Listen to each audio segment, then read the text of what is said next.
avait utilisé référence dans l'autre cas. Maintenant, nous, on est en train de faire Smart, logo RTL 4. Antenne, c'est le même antenne aussi. On passe sur continuer. Arrivé là, on doit mettre l'identifier un petit point, c'est-à-dire le point sur lequel on est stationné. Par exemple, on était là. C'était là. On doit nommer le point sur lequel on est. Ensuite, on va arrêter sur le code point. Le code point, c'est-à-dire là où est rattaché le point.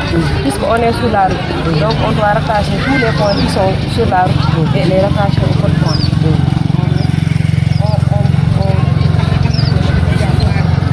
Oui, on peut changer ça. On avait des codes de points qu'on avait commencé déjà à enregistrer.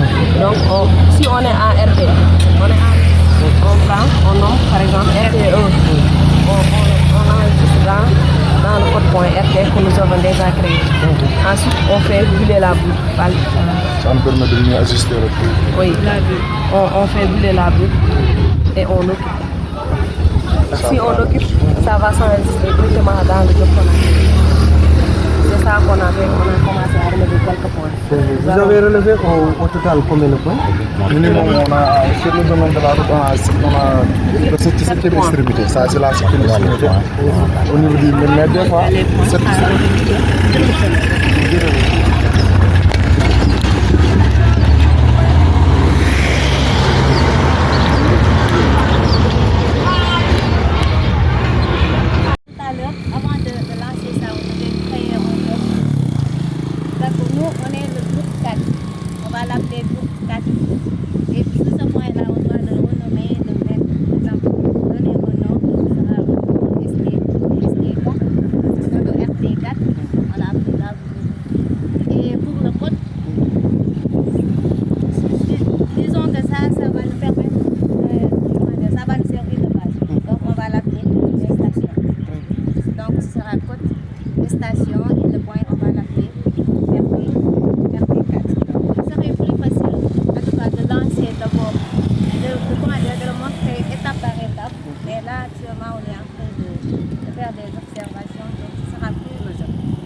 C'est un peu difficile de faire ça. C'est un peu plus compliqué de vous montrer étape par étape ce qu'on va faire.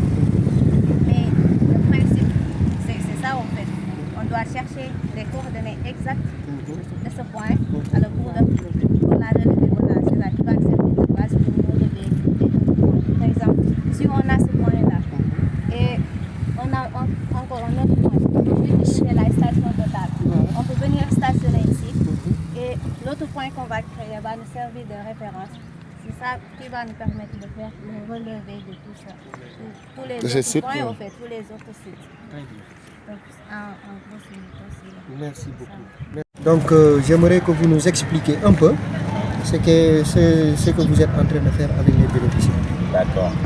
Donc, ici, nous sommes avec le GPS différentiel. Nous avons la station totale, le GPS différentiel, mais particulièrement ici, comme je les ai mis en groupe, nous sommes avec ceux qui élaborent le GPS différentiel.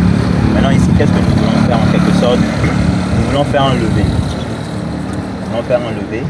Mais comme je leur ai dit, pour faire un levé, il faudrait qu'on puisse se rattacher normalement au système de coordonnées propre au Sénégal. Donc, pour le faire, il faudrait qu'on puisse avoir des points rattachés, c'est-à-dire des points qui sont dans le système de coordonnées propre. Mais comme nous n'en avons pas, sur lesquels nous rattacher, parce que la plupart du temps, il y a d'autres, on peut aller peut-être faire de la mairie, on peut s'appuyer pour faire le levé. Mais ça n'empêche pas pour autant de faire le travail.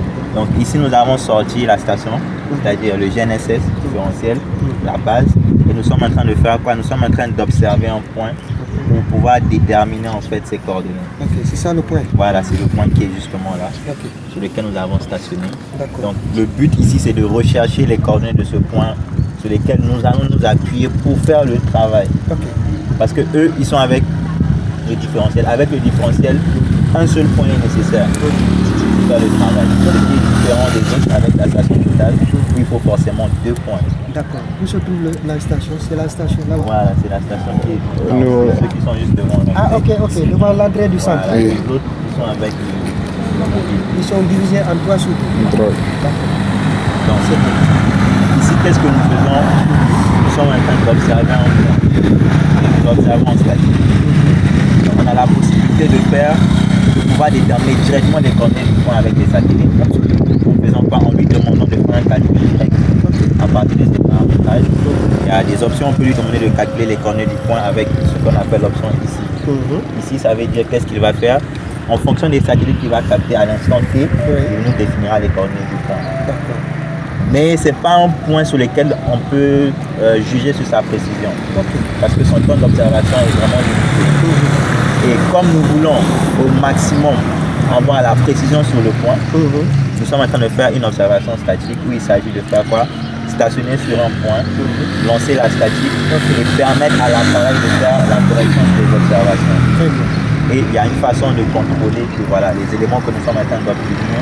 Voilà. Maintenant, Aïcha, wolof bien sûr.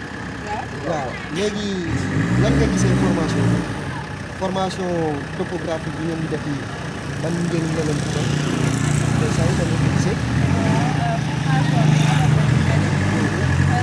Parce que en quelque sorte, parce que man je suis passionnée du domaine routier en fait. Et quand on dit route, on dit topographie parce que c'est la base déjà. Cette formation nous apporte beaucoup de choses sur la formation topographique. Car ça nous permet déjà ce qu'on fait là, on ne l'a jamais fait. Ça nous a permis de connaître beaucoup de choses sur le terrain parce que parfois on voit seulement, on construit des routes, on fait des choses mais on ne sait pas d'où ça vient. Mais en ce moment on sait l'importance de la topographie parce que la topographie c'est la base de toute chose on peut dire. Oui. Même on peut construire un bâtiment sans la topographie, mais si nécessaire, on peut utiliser la topographie pour construire un bâtiment. D'accord. Vous êtes là depuis quand? Depuis le combien? La formation a démarré quand? Depuis le 2. Depuis le 2 décembre? Oui. D'accord. Aujourd'hui, vous avez fait combien de jours? Vous avez fait 12 jours de formation. Normalement, vous devez faire 25 jours, puisque la durée, c'est 175 heures, donc étalé sur 25 jours. Vous commencez à quelle heure le matin? On commence à 8 heures. Vous commencez à 8 heures et vous descendez à quelle heure? Il n'y a pas de précis. Il n'y a pas de précis. Il n'y a pas de... Parfois, on descend à 18 heures, parfois même 19 heures. Ok. Vous allez jusqu'au au-delà même de 19 heures. D'accord. Là, ça montre que vous êtes engagé. Et vraiment, vous êtes motivé. Vous êtes disponible pour la formation. Nous vous félicitons, n'est-ce pas? Et merci. Vous encouragez parce que la formation n'est pas encore terminée, n'est-ce pas? Et à la fin de la formation, vous serez évalué par la direction de l'évaluation des certifications qui est au niveau de l'ONFP, l'Office national de formation professionnelle. Eux, ils vont prendre la relève. Ils viendront ici avec un autre opérateur qui va se charger de l'évaluation en présence de vos formateurs, les formateurs de ESEBA. Voilà. Donc, qu'est-ce que vous dites à l'AGEROUTE et à l'ONFP? Vous dites quoi à ces gens-là qui vous ont offert cette formation? On les remercie. Vous remerciez qui? Nous avons l'ONFP et l'AGEROUTE nous avoir donné l'opportunité de pratiquer cette formation car c'est un domaine très, très intéressant. Oui, c'est un domaine très intéressant. Donc, on les remercie pour nous avoir donné cette opportunité de réaliser peut-être une partie de notre rêve en fait. Je souhaite de très bonne continuation. C'est une bonne pratique. Parce que, comme je l'ai dit tantôt, il y a l'évaluation finale.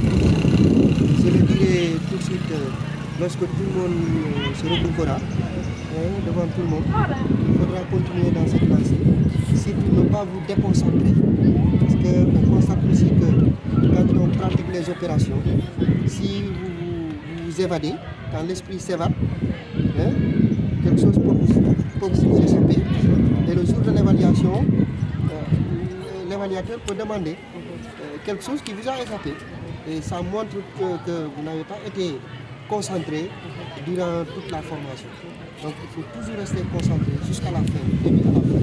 Cela vous permettra, n'est-ce pas, d'assurer l'exécution des opérations de formation correctement, mais surtout d'installer en vous les compétences professionnelles qu'il faut pour que demain, vous soyez de très bons professionnels, de bons assistants, n'est-ce pas, opérateurs, assistants, qui permettront aussi au Sénégal, n'est-ce pas, d'avoir des très bonnes ressources humaines de qualité, qui pourront partout sur le territoire national d'exécuter les opérations de formation, n'est-ce pas. Donc soyez vraiment concentrés, ne vous déconcentrez pas du tout. Et il faut toujours suivre, bien suivre même ce que vous disent les professionnels. Il faut venir à l'heure et surtout quand vous allez aussi à la maison, vous rentrez chez vous, là où vous logez, il faut vraiment réviser si possible. On vous a donné des cours scolaires, il faut vraiment prendre note, c'est important.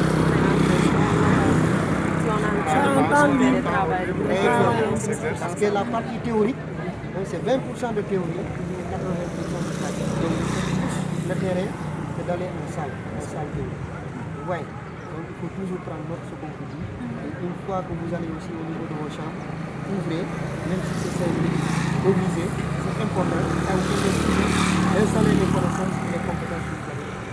C'est bon? Voilà. Je vous remercie.